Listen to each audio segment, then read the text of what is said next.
હસીને બોલ્યો હાથમાં તાળી દઈ વાલો મારો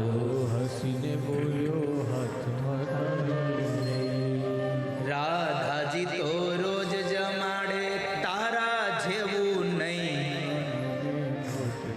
રાધા કરતા એને મીઠા એને વાનગી સ્વાદિષ્ટ લાગી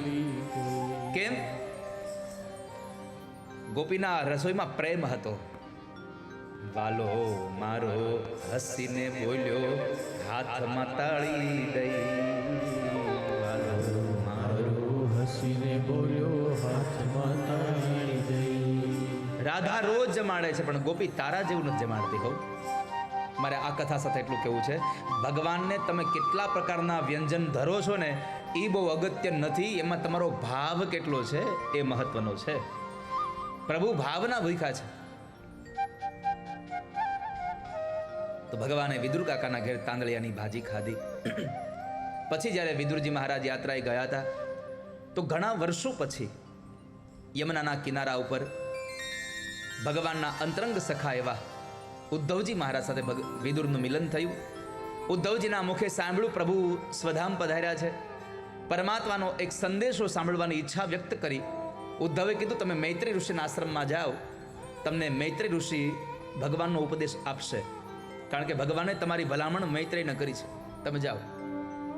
ગંગાના કિનારે આવ્યા છે ગંગાના કિનારે આવી મૈત્રી ઋષિને વંદન કર્યા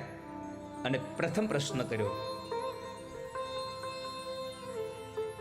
પહેલો પ્રશ્ન જ્યારે એમને વિદુરે કર્યો આ સંસારનો માણસ સુખ અને દુઃખ પામે એની મૂળ સ્થિતિ શું સુખી થાય અને દુઃખી થાય એનું એક કારણ છે કર્મણ્યવાધિકારસ્તે મા ફલેષુ કદાચન જેવું કર્મ કરે છે એવી એની સ્થિતિ બને છે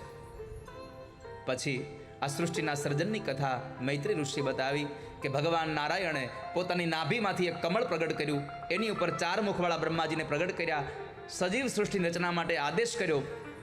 જળચરોની રચના થઈ પણ ભૂચરોની રચના માટે પૃથ્વી જળમાં લીન હતી એને બહાર લાવી હતી બ્રહ્માએ ભગવાન નારાયણને પ્રાર્થના કરી નારાયણે છીક આવી અને નાકમાંથી એક સ્વરૂપ પ્રગટ થયું ભગવાનનું વરાહ અવતાર પરમાત્માનો પ્રગટ થયો છે બોલીએ વરાહ નારાયણ ભગવાન વરાહનું પ્રાગટ્ય થયું પૃથ્વીને જ્યારે દાઢ વડે ખેંચીને બહાર લઈ આવે છે ત્યારે માર્ગની અંદર એક હિરણ્યાક્ષ નામનો અસુર આવ્યો છોડી દે આ ધરતી મારી છે